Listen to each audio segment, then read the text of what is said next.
Welcome to another scroll of tips and tricks. Everyday Soul. I'm Helen Najar, Lionheart.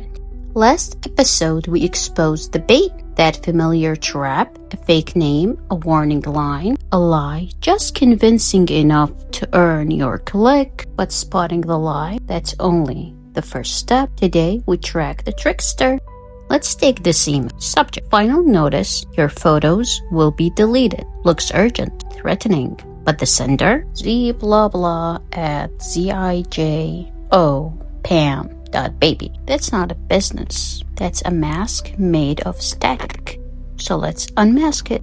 Go to MXToolbox.com. That's your free lantern in the fog. Click MX Lookup and enter the domain. zijopam.baby. The results will show you who's really handling email for that domain. Let's start with the basics. MXToolbox is a free online tool that lets you check a domain's email setup. You don't need an account, just curiosity. It's the flashlight that shows you what's real and what's rotten. MX Lookup tab shows you where email is coming from. If a domain doesn't have a legit email servers listed, it's not meant to send real mail.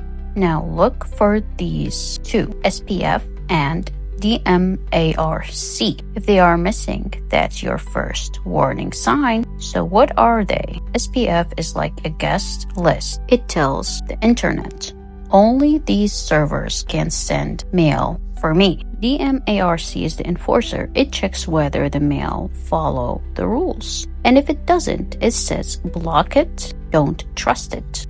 Want to go deeper? Head to the email health tab. Type the same domain. Let it run. It scan.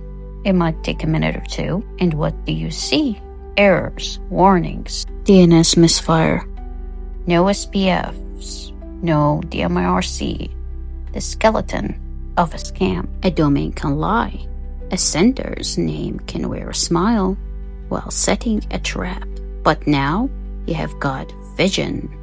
You got tools. You have got truth. And that's all a soul needs. Stay one step ahead.